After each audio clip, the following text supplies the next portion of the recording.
This review is of the Jefferson presidency in anticipation of the essay on Tuesday. Remember that we're going to be looking only at Thomas Jefferson's presidency from the time that he's elected in 1800 to the time that he leaves office in 1809.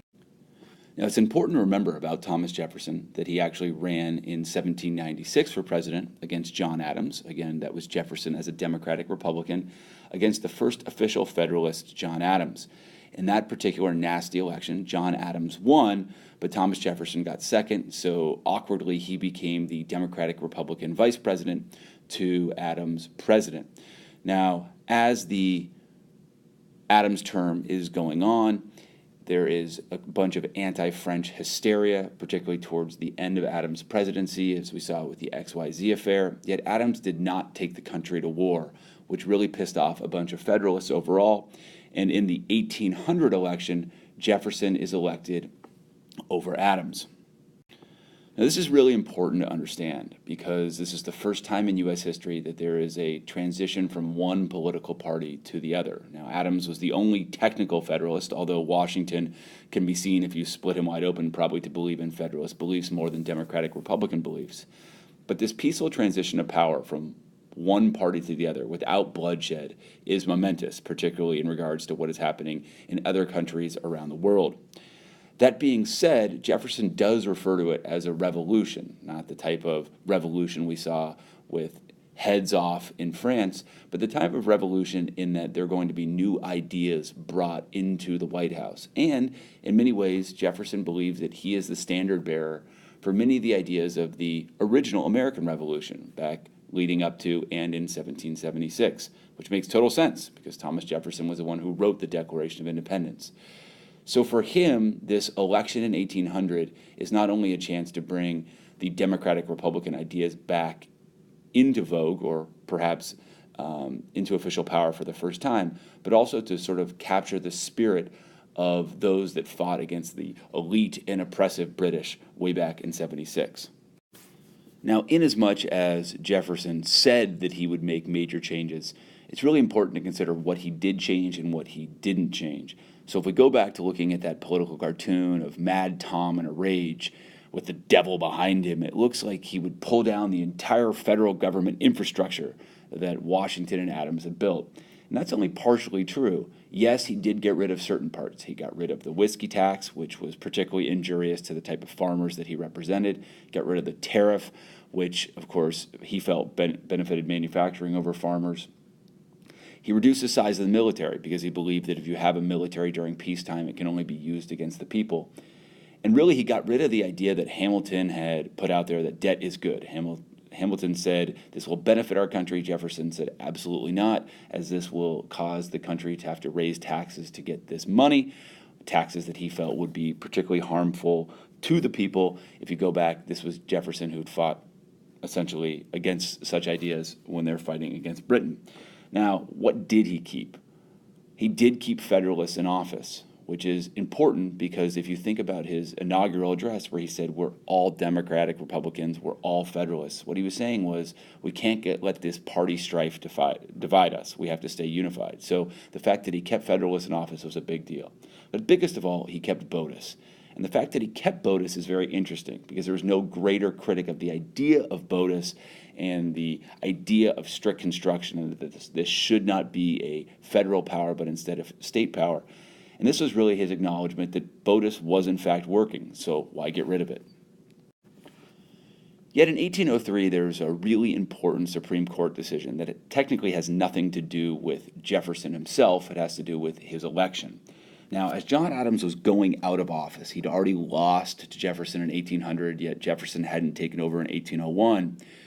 Adams and the Federalist Congress passed a law, the Judiciary Act of 1801, which created a bunch of new judgeships. Now, this is important because the Federalists realized we just lost the White House. We're not doing very well in the legislative branch, but we can pack the judicial branch with judges who can basically keep our party alive forever. Now, when Jefferson took over, there was one man in particular, William Marbury, a Federalist, who didn't get his job, a low-level judge in Washington, D.C. And since he didn't get his job, he appealed to the Secretary of State, James Madison. While James Madison deals with foreign affairs as Secretary of State, technically this was his job to fill this position.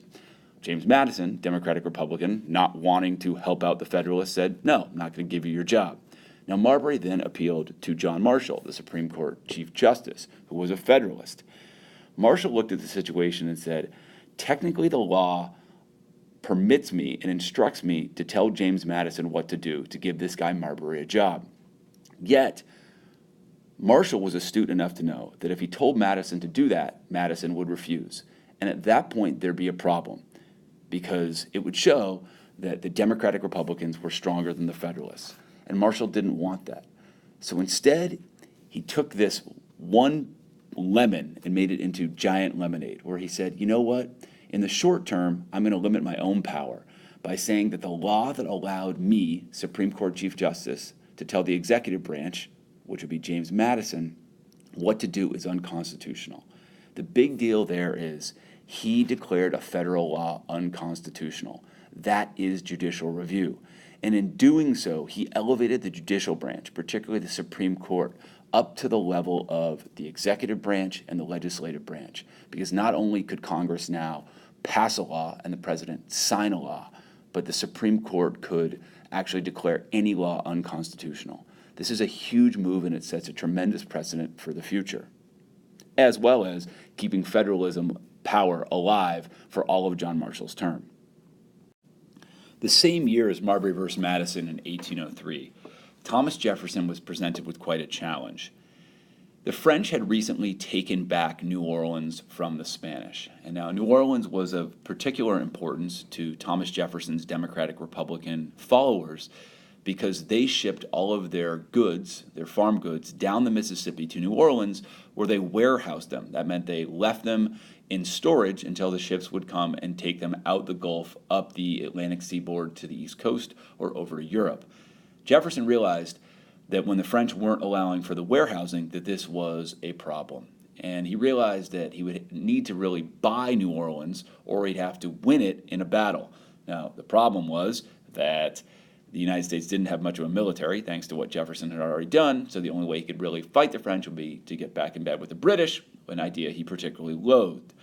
So what he did was he sent James Monroe and Livingston to Paris to try to negotiate the purchase of New Orleans. Now, once they got there, they found that Napoleon was willing to give up not just New Orleans, but all of his Louisiana territory. He had this area so that he could provide food for his sugar empire in Santo Domingo, but as a result of disease that affected the French soldiers, as well as a slave uprising led by Toussaint L'Ouverture, Napoleon realized it was going to be more work than it was worth to maintain this sugar empire, and therefore did not need the Louisiana territory any longer. So it was offered up to the American diplomats for $15 million, which was quite a sum, or actually quite a wonderful deal. But Jefferson had a problem. As a strict constructionist, nowhere in the Constitution did it say that the president had the ability to buy this land. Yet his followers said, Thomas, you got to stop this. You can't be such a strict constructionist, such a stickler on this. This is going to be so beneficial for us overall in terms of what it provides, not only in terms of getting New Orleans, but all of this rich farmland. So Jefferson ultimately allowed pragmatism to prevail over his principle and found a way, again, sort of like a loose constructionist, to say, well, the president technically has treaty-making power, so that's the way that I'll be able to do it.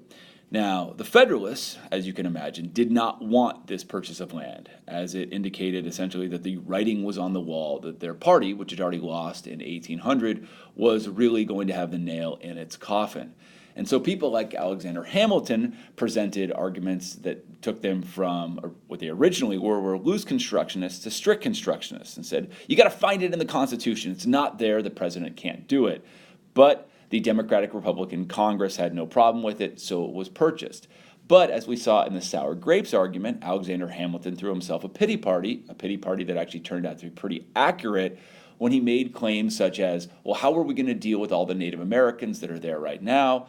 What is this going to do in terms of having to govern all this extra land? It will ultimately be quite divisive for the country, which in fact it was. in part because even though Jefferson had claimed that this new land could be a safe haven for blacks, which the idea would be that it would sort of decrease the tension that was already existing between blacks and whites in the South, it turned out to be rather crucial in terms of building slavery in this country because of so much of the land was used ultimately to produce cotton. Now, later in Jefferson's term, you're going to see the ongoing conflict with the British. Now, we saw this, of course, under Washington, and it led to the negotiation of Jay's Treaty, which didn't do much in terms of stopping impressment or stopping the British from arming Native Americans out on the western frontier. The big problem continues to be America's claim that we don't have freedom of the seas, that both Britain and France are cutting off our access to their ports as they battle each other. The British are more of a threat than the French because they impress us more, as in they actually come up to our ships and take our sailors off and force them to sail for the British. In 1807, the British ship the Leopard stopped an American ship, the Chesapeake, and demanded to board it, claiming that there were British deserters on board. The Chesapeake refused, the Leopard fired on it, killing a number of people, wounding a number of people, and ultimately going on board and taking back people they believed to be British deserters. Now, as you can imagine, this seemed like an act of war, and people said, Jefferson, you need to go to war right now. But Jefferson, like Adams before him and like Washington before him, said, we can't go to war. This would be really, really bad in terms of making us vulnerable in terms of this Republican experiment that we're trying to build. Remember, the country, post-Constitution, at this point, is not even 20 years old. Now, this angers many people that Jefferson wouldn't go to war, but at the same time, he's got to figure out a way to use leverage against the British and the French to get them to stop doing this to Americans because he knows that he really can't fight. So what he does should seem pretty familiar, going back to what we saw with the Stamp Act Congress and their non-importation agreements, or even the First Continental Congress with the Continental Association. He's going to try to use economic leverage. Remember, America is no longer part of an empire, but it does trade broadly with Europe and specifically with France and Britain. And the idea is that if we have an embargo act where we're going to prohibit all imports and exports, then maybe those other countries will stop impressing us and stop treating us poorly, and they'll realize that they really need us. Now, as you can imagine, this was particularly bad for American commerce. So in the Northeast, what you're going to see is all of the goods that would have been traded to sit in warehouses, all of the ships that would have traveled across the Atlantic don't go anywhere, and all of the crops that would have sailed to Europe just sit there rotting. So it pissed off the Federalists in the Northeast. It even pissed off the Democratic Republicans, who Jefferson was the leader of. And in a funny twist of fate, Thomas Jefferson, the man that was so against manufacturing, ends up sort of giving a jumpstart to the proto-manufacturing movement in America because they weren't receiving any goods and thus had to make their own goods here in the States. So the Embargo Act is generally a failure overall. It doesn't change British or French actions towards the United States. It's hurting American commerce. It's hurting American agriculture. So when James Madison comes in to office, he gets rid of the Embargo Act.